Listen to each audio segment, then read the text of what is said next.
Good morning बच्चों आजकल हम चैप्टर कर रहे हैं first from the beginning of time. इस चैप्टर के हम 2 पार्ट्स कर चुके हैं। आज इस पार्ट में हम इस चैप्टर को ख़त्म करने जा रहे हैं। इस चैप्टर में अभी तक हमने जो है ह्यूमन स्टोरी के बारे में, इंसान की कहानी के बारे में, हमारे पूर्वजों की कहानी, हम कैसे जानवर से इंसान बना, इसके बारे में हम पढ़ रहे हैं। हमने ये देखा था कि इंसान जो था वो पहले एनिमल था, प्राइमेट्स की कैटेगरी में आता है इंसान। प्राइमेट्स कौन से होते हैं? प्राइमेट्स वो होते हैं जो कि जिनकी बॉडी पर बाल होते हैं और जो बच्चों को जन्म देते हैं। इनमें मैमल्स आते हैं। तो इंसान जो है वो प्राइमेट्स की कैटेगरी में है। प्राइमेट्स के बाद जो है इंसान थोड़ा जानवर से इंसान बन रहा था, तो उस कैटेगरी को हम होमोनाइड कहते हैं।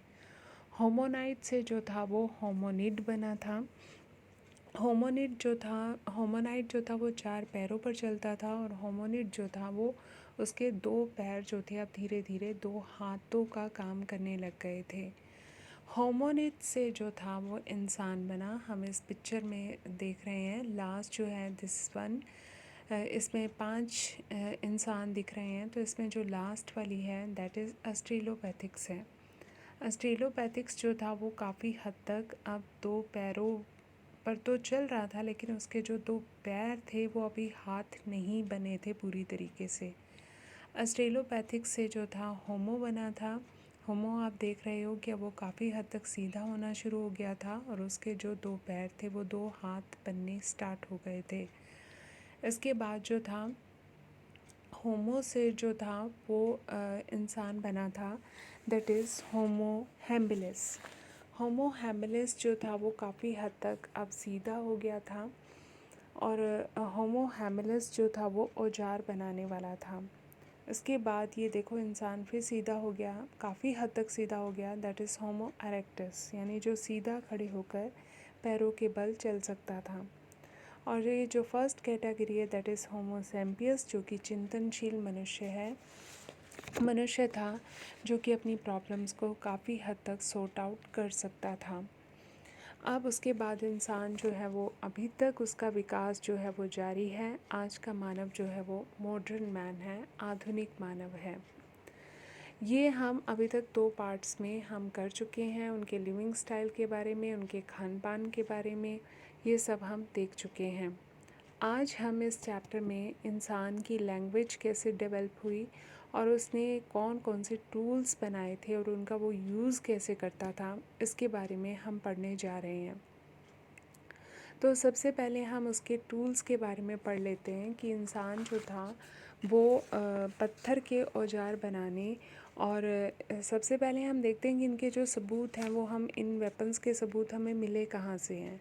ये हमें इथोपिया और केनिया से प्राप्त हुए हैं। तो हम ये जानते हैं, हमने पता चला कि जो ऑस्ट्रेलोपैथिक्स है इसने सबसे पहले पत्थर के औजार बनाए। जैसे एक पत्थर होता था उसको वो फेंक दिया करता था। और लेकिन 35,000 ईयर्स पहले जो था जानवरों को मारने का जो था वो तरीका काफ़ी हद तक चेंज हो गया था। अब फेंक कर मारे जाने वाले जो थे वो भालों का जो था वो इस्तेमाल होने लग गया था।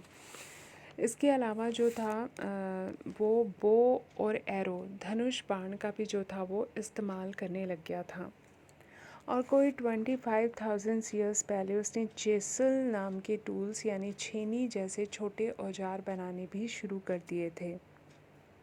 अब जो था इन औजारों की सहायता से वो हड्डियों पर और जो था वुड पर, लकड़ी और हड्डियों पर जो था वो नक्काशी भी करने लग गया था। अब हम पहले इसके कुछ वेपन्स जो है वो देख लेते हैं। ये देखो, ये औजार मिले हैं हमें अर्ली मैन के। ये इस तरीके से हड्डियों से ये औजार बने हुए हैं, ये देखो। इसके बाद ये देखो, धनुष बाण का इस्तेमाल हो रहा है, कुल्हाड़ी एक्स का प्रयोग हो रहा है, ये जो है छेनी का प्रयोग हो रहा है। दिस इज़ कॉल्ड चीज़ल यानी छेनी, ठीक है। तो इन सब का वो जो था वो यूज़ करने लग गया था। इसके बाद हम देखते हैं कि और इंसान की लाइफ में क्या चेंजेस आए थे कि अब उसने जो था नीडल का प्रयोग करना शुरू कर दिया था।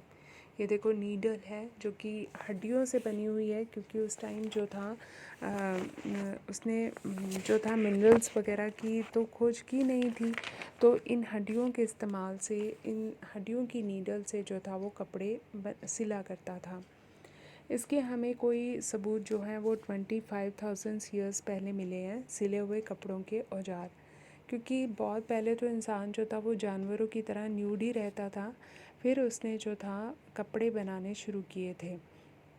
और कपड़े वो किससे बनाता था? ये फ़र वाले एनिमल्स थे, ठीक है। ये देखो, ये जिनकी बॉडी पर बाल होते हैं, फ़र होता है, तो इनको ये मार कर इनकी खाल से जो था वो कपड़े बनाया करता था और इनको सिल लेता था। तो आज के टाइम में हम ये देखो, ये फ़र के हम एग्ज़ाम्पल देख रहे हैं कि ये कोट वगैरह बने हुए हैं जो कि ये इन्हीं एनिमल्स की खाल से बने हुए हैं। तो इनका इस्तेमाल जो था वो इंसान ने शुरू कर दिया था, ठीक है। अब हम देखते हैं कि उसके लैंग्वेज की डेवलपमेंट कैसे हुई थी। देखो, पहले तो इंसान जो था वो बुलाने के लिए जो था वो साउंड्स का इस्तेमाल नहीं करता था, वो पहले हाव भाव यानी कि इशारों का इस्तेमाल करता था। फिर उसने धीरे धीरे जो था वो आवाज़ें निकालनी जो थी वो शुरू कर दी, ध्वनियों का प्रयोग करना शुरू कर दिया। इन ध्वनियों का प्रयोग जो था वो प्राय अपने साथियों को बुलाने के लिए करता था। जैसे आपने जानवरों को देखा होगा, बंदर वगैरह, कि किस तरीके से आवाज़ें निकालते हैं। डॉगी है, ये कैसे आवाज़ें निकाल कर अपने साथियों को बुलाते हैं, अपने कंपेनियंस को बुलाते हैं। तो इंसान भी जो था ऐसी ध्वनियों का प्रयोग करके जो था वो अपने साथियों को बुलाया करता था।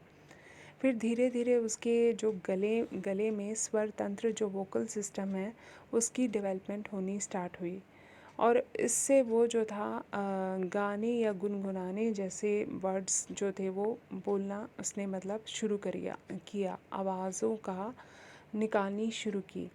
ये जो डेवलपमेंट हुई थी ऑलमोस्ट कोई 20 लाख ईयर्स पहले हुई थी। और ये जो थी डेवलपमेंट सबसे पहले जो थी वो होमो हैबिलिस, जो औजार बनाने वाला इंसान था, उसमें ये डेवलपमेंट हुई थी। इसके बाद जो था इंसान ने जो था वो बोलना शुरू कर दिया और इस तरीके से उसके इस गुण ने उसे जानवरों से जो था वो अलग कर दिया। अब हम इसके बाद देखते हैं कि लैंग्वेज कैसे डेवलप हुई। इसकी जो विकास था, पहले तो उसने बोलना ही शुरू किया था, लेकिन अब एक लैंग्वेज जो थी वो कोई 40,000 या 35,000 ईयर्स पहले जो थी वो डेवलप हुई और ये बोलना जो था वो एक आर्ट बन गया। और अब इंसान जो था अपने विचारों को अभिव्यक्त करने के लिए, अपने अपने आप को एक्सप्रेस करने के लिए लैंग्वेज का जो था वो प्रयोग करने लग गया। इसके बाद अब हम देखते हैं कि जो आदि मानव था, ये सोच समझकर शिकार की जगह जो था वो क्यों चुना करता था। हम जो ये अर्ली मैन है, उससे रिलेटेड हमें कुछ ऐसे प्लेसेस मिले हैं जिनसे हमें पता चलता है कि वो सोच समझकर जगह का जो था वो सिलेक्शन किया करता था। ऐसा ही एक प्लेस हमें चेक गणराज्य में मिला है। दोलनी केस्तोनाइस जो है वो जगह है, वो एक नदी के किनारे पर है। यहाँ पर इंसान अपनी गुफाओं में रहा करता था और साथ में वो ऐसे प्लेसेस इसलिए भी चुनता था क्योंकि वो केव्स में एक तो सुरक्षित रहता था और दूसरा रिवर्स के आसपास की जगह वो चुना करता था। क्यों? क्योंकि रिवर्स पर जो थे एनिमल्स पानी पीने के लिए आया करते थे।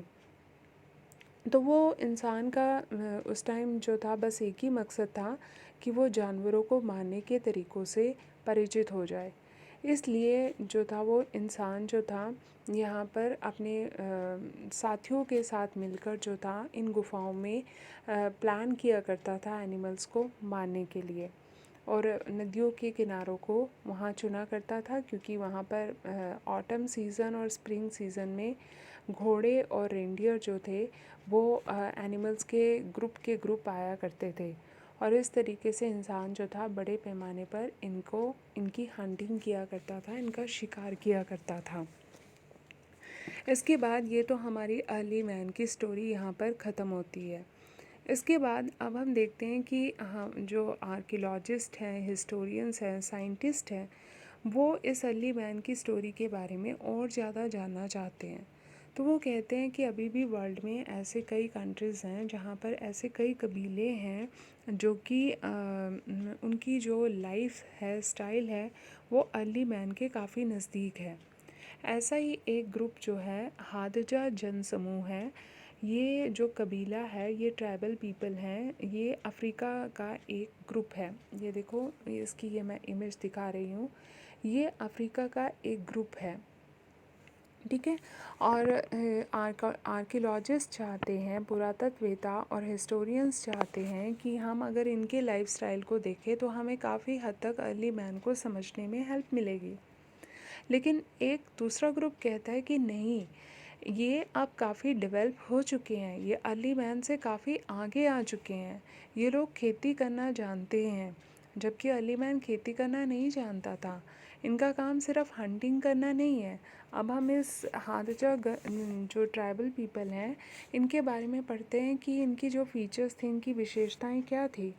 ये लोग जो थे वो जंगली साग सब्जियां उगाते हैं और उनके ऊपर ये अपना जीवन जो है गुज़र बसर करते हैं।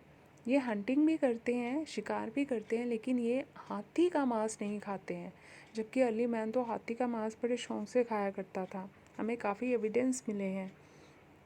इसके अलावा ये लोग जो हैं, इन लोगों के जो है शिविर जो हैं, ये शिविर मतलब शेल्टर होम्स, जहाँ पर ये लोग रहते हैं, हट्स वगैरह, ये इनकी वाटर अवेलेबिलिटी पर डिपेंड करता है। जहाँ पर तो पानी अधिक है तो उसके आसपास ये जो है अपनी हट्स बना लेते हैं।